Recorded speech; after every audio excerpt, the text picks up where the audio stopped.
પ્રશ્ન નંબર 2 કૌંસમાં આપેલા વિકલ્પોમાંથી 400 વિકલ્પ પસંદ કરી ખાલી જગ્યા પૂરો. 50 પૈસા અને 5 રૂપિયાનો ગુણોત્તર ખાલી જગ્યા છે.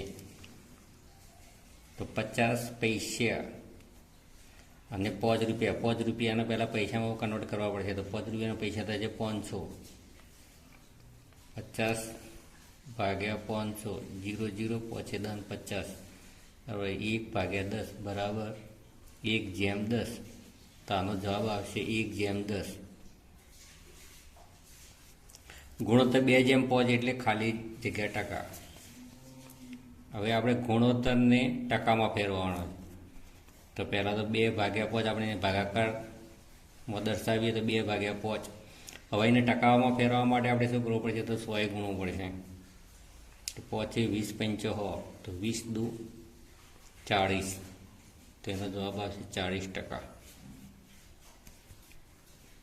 નંબર 3 3000ના 20% એટલે ખાલી જગ્યા. તો 3000 ગુણ્યા 20/100 0 0 0 0 ઉડી ગયું. 300 દુ કેટલો થશે? તો 600. તો એનો આપણને જવાબ મળશે 600. એક્સના 15% બરાબર 120. તો એક્સ બરાબર ખાલી જગ્યા એક્સ ગુણ્યા 15. હવે ટકા છે એટલે આપણે છેદમાં 100 લખવા પડશે બરાબર 120. માટે એક્સ ગુણ્યા 15 બરાબર 120 ગુણ્યા 100. માટે એક્સ બરાબર 120 ગુણ્યા 100 ભાગ્યા 15. 15 × 120 એટલે આનો જવાબ મળશે 800. એક્સ બરાબર એક્સની વેલ્યુ મળશે આપણને અહીંયા 800. રૂપિયા 4000ની સાડી પર 12% વળતર મળે તો વળતરની રકમ ખાલી જગ્યા. તો 4000 ગુણ્યા 12 ભાગ્યા 100 12 × 48 એટલે અહીંયા વળતર આપણને મળશે 480 રૂપિયા. સ્વેટરની ખરીદ કિંમત 8% પ્રમાણે 192 વળતર મળે છે. તો સ્વેટરની છાપેલી કિંમત કેટલી હશે?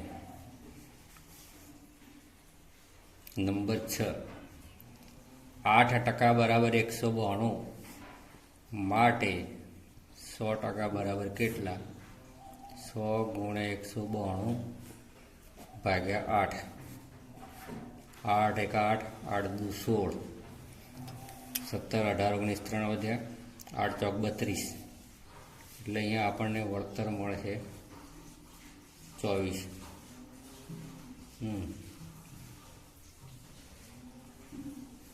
તો સ્વેટરની છાપેલી કિંમત કેટલી હશે? તો 2400 રૂપિયા. તો એ આપણને જવાબ મળશે 2400. નંબર 7 ઉમેશનો પગાર 8000 હતો તે વધીને 10000 થયો તો તેના પગારમાં ખાલી જગ્યા ટકા વધારો થયો. 8000 બરાબર 100%. માટે હવે એનો પગાર 8000થી વધીને 10000 થયો. માટે 10000માંથી આપણે 8000 માઇનસ કરીએ તો એનો વધારો થયો 2000. તો 2000 બરાબર કેટલા ટકા? તો 2000 ગુણ્યા 100 ભાગ્યા 8000. 2 ચોક 8 4 25 ચોકો હો. તો એનો જવાબ આવશે 25%.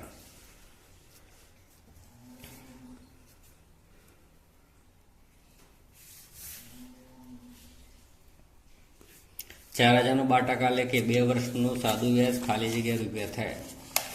એ આપણે સાદું વ્યાજ શોધવાનું છે. તો સાદું વ્યાજનું સૂત્ર તમને મિત્રો ખબર જ હશે.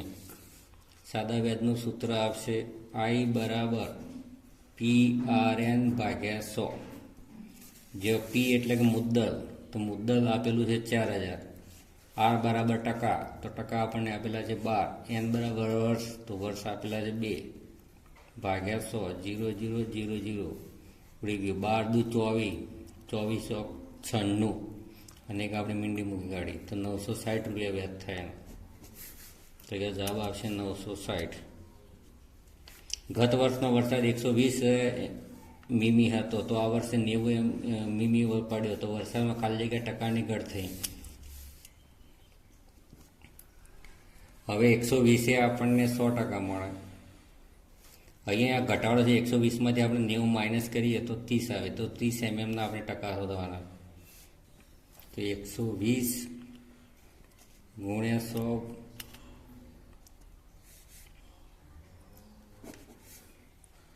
30 ગુણ્યા 100 ભાગ્યા 120 0 0 ઉડી 3 ચોક 12 4 25 ચોકો 100 તો અહીંયા 25%ની ઘટ થઈ 25%. 3200ની વસ્તુ વેચતો તેની ઉપર 4% GST આપવો પડે છે. તો વસ્તુની વેચાણ કિંમત કેટલી હશે? 3200ની વસ્તુ જેના પર 4% આપણે GST આપવાનો છે. તો 3200 ગુણ્યા 4 ભાગ્યા 100 4 દુ 8 4 દુ 8 ને 4 તારી 12 128 રૂપિયા વળતર. હવે આપણે આપવાની કેટલી રકમ થશે? તો 3200 વત્તા 128 બરાબર 3328 રૂપિયા આપવાની રકમ થશે. તો એનો જવાબ છે 3328. 3 નીચેના દરેક પ્રશ્નોના જવાબ માટે આપેલા વિકલ્પોમાંથી સાચો વિકલ્પ શોધી તેનો ક્રમ અક્ષર પ્રશ્નની સામે આપેલા બોક્સમાં લખો. 6 કિલોગ્રામ અને 8 મીટરનો ગુણોત્તર ખાલી જગ્યા. તો અહીંયા 6 કિલોગ્રામ છે અને અહીંયા મીટર છે. બંનેના એકબીજામાં યુનિટનું ટ્રાન્સફર કરી શકાય તેમ નથી. કિલોગ્રામને મીટર સાથે સરખામણી કરી શકાય નહીં, માટે એનો જવાબ ન મળે. તો અહીંયા જવાબ આવશે ડી, ન મળે. 75 પૈસા અને 2 રૂપિયાનો ગુણોત્તર ખાલી જગ્યા છે. 75 જેમ અહીંયા 2 રૂપિયા, તો 2 રૂપિયાના પૈસા થશે 200 પૈસા. હવે આપણે એને ભાગાકાર સ્વરૂપે દર્શાવીએ. 25 તરી 75, 25 અઠા 200 બરાબર 3 ભાગ્યા 8 બરાબર 3/8. તો આનો આપણને જવાબ મળશે બી, 3/8. 800 મીટર અને 2 કિલોમીટરનો ગુણોત્તર ખાલી જગ્યા છે. અહીંયા મીટરમાં આપેલું છે, આ કિલોમીટરમાં આપેલું છે. તો પહેલાં આપણે કિલોમીટર અને મીટર કરવા પડશે. તો 800/2000 બરાબર 800 ભાગ્યા 2000. 2 મીંડા ઉપર 2 મીંડા નીચે ઉડી જશે. 4 દુ 8, 4 પંચું 20. તો 2 ભાગ્યા 5 બરાબર 2/5. તો આપણને ડી મળશે 2/5. તો એનો જવાબ આવશે ડી. 50 સેમી અને 2 મીટરનો ગુણોત્તર ખાલી જગ્યા છે. તો સેમી અને અહીંયા મીટર આપેલા છે, તો મીટરના આપણે સેમી કરવા પડશે. તો 50 સેમી અને 2 મીટર, તો 2 મીટરના સેમી થશે 200. તો 50 ભાગ્યા 200 0 0 5 ચોક 20. તો 1/4 બરાબર 1/4. તો આનો આપણને જવાબ મળશે બી, 1/4. 400ના 15% ખાલી જગ્યા છે. 400ના 15%. તો 400 ગુણ્યા 15 ભાગ્યા 100 15 ચોક 60. તો આનો જવાબ મળશે બી. ખાલી જગ્યાના 20% બરાબર 160. ધારી લો કે એક્સના 20% બરાબર 160 માટે એક્સ ગુણ્યા 20 ભાગ્યા 100 બરાબર 160.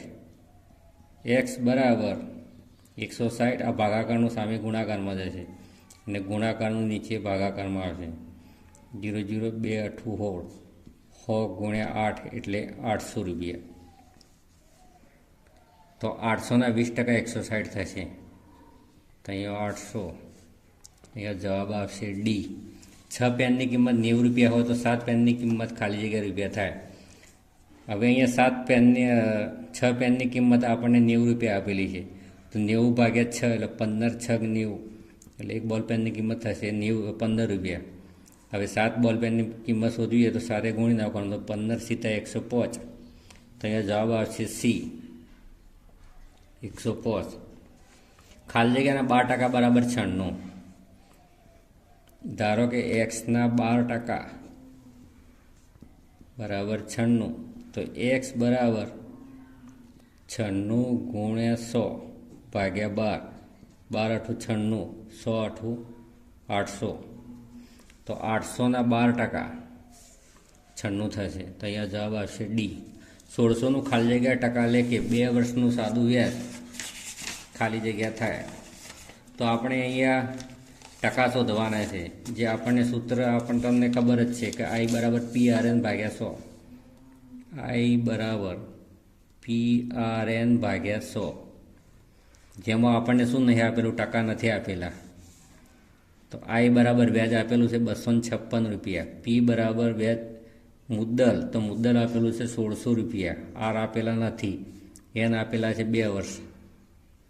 હવે આપણે જે વસ્તુ આ જે જમણી સાઈડ છે એને આપણે ડાબી બાજુ લાવીએ તો ભાગાકારનું ગુણાકારમાં આવશે અને ગુણાકારનું ભાગાકારમાં જશે. બરાબર. 2 મીંડા ઉપર 2 મીંડા નીચે ઉડી ગયા. હવે ઉપર વધ્યું 256. 16ના ઘડિયામાં 256 ભાગ્યા 16. 16 દુ 32, 16 એકા 16, 4 5 9, 16 6 96. એટલે અહીંયા 16 ઉડી જશે. 16 ભાગ્યા 2, 2 8 16, તો અહીંયા ટકા મળશે 8%. તો આનો જવાબ આવશે સી. એનો જવાબ આવશે સી. 3000નો 6% એટલે કે ખાલી જગ્યા વર્ષનું સાદું વ્યાજ 540 થાય. 3000નું 6% લેખી ખાલી જગ્યા વર્ષનું, એટલે અહીંયા એન આપેલા નથી. સાદું વ્યાજ 540 રૂપિયા થાય. તો મિત્રો સામે આપણે એને લઈ જઈએ બધું. તો આ જે ગુણાકારમાં છે ભાગાકારમાં જશે. 3000 ગુણ્યા 6 ભાગાકારનું ગુણાકારમાં જશે. ઉપર 3 મીંડા નીચે 3 મીંડાનો લોપ થઈ જશે. 6 9 54 અને 3 તરી 9, એટલે આનો જવાબ આવશે 3. જવાબ આવશે બી. ખાલી જગ્યા રૂપિયાનું 9% એટલે કે 4 વર્ષનું સાદું વ્યાજ 1440 થાય. ખાલી જગ્યાનું એટલે આપણે પી શોધવાનું છે. આર આપેલા છે 9%, એન બરાબર 4 વર્ષ, 1440. હવે અહીંયા આપણને પી આપેલું નથી. હવે આ બધી રકમ આપણે સામે લઈ જઈએ. 1440 ગુણ્યા 100 ભાગ્યા 9 ગુણ્યા 4. 4 એ 25 ચોકો 100. હવે 1440 ભાગ્યા આપણે 9 કરીએ તો 9 એકા 9, 9 નું 5 14, 9 6 54, 160. અહીંયા 160 એવું છે. પછી 160 ગુણ્યા 25,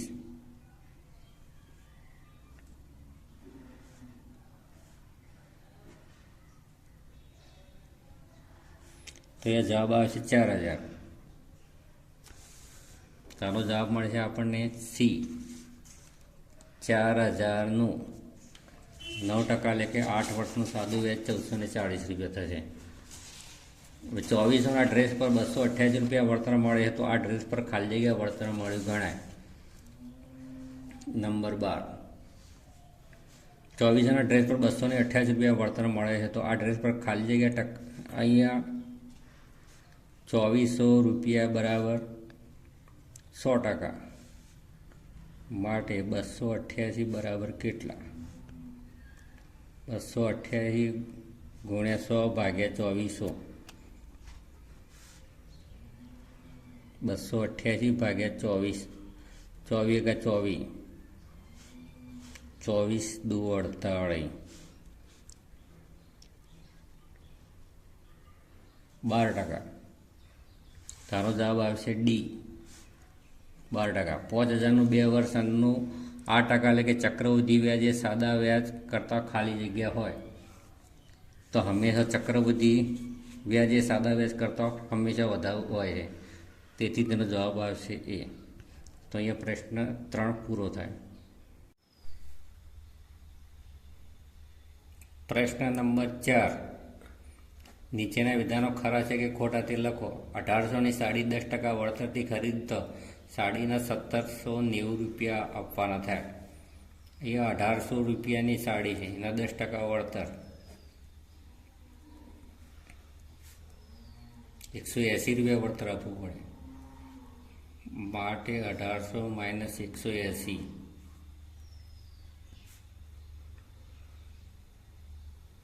તો અહીંયા 1620 રૂપિયા આપવાના થાય, માટે પહેલું વિધાન ખોટું છે.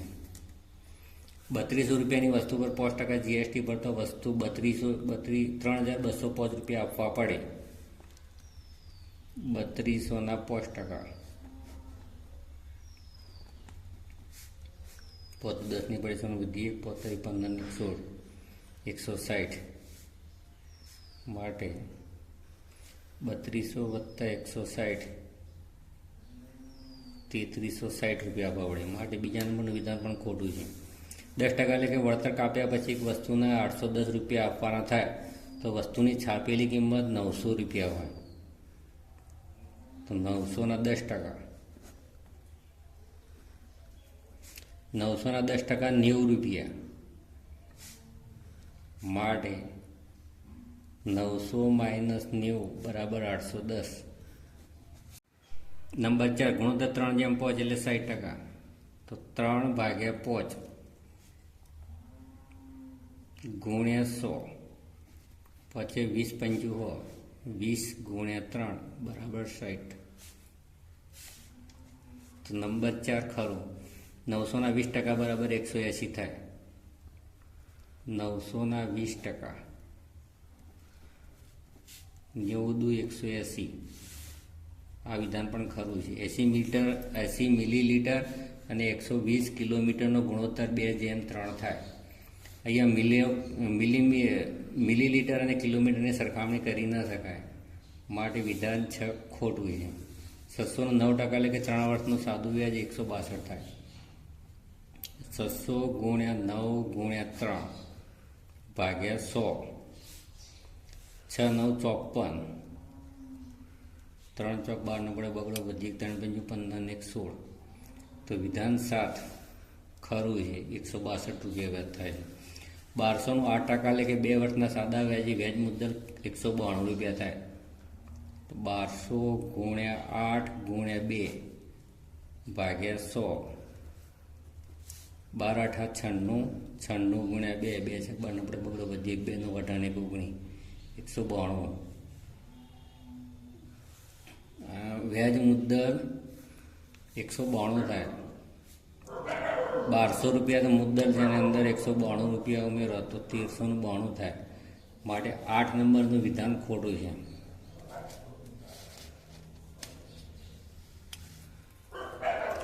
છસો ના 12% = 96 થાય. 600 × 12 ભાગ્યા 100. 12 × 6 = 72. તો અહીંયા 72 થાય છે, માટે એ પણ વિધાન ખોટું છે. કોઈપણ રકમનું સરખા વ્યાજના દરે પહેલા વર્ષનું સાદું વ્યાજ અને ચક્રવૃદ્ધિ વ્યાજ સરખું હોય. આ વિધાન ખરું છે, કેમ કે પહેલા વર્ષનું સાદું વ્યાજ અને ચક્રવૃદ્ધિ વ્યાજ હંમેશા સરખું જ હોય, બીજા વર્ષથી ફેરફાર થતો હોય છે.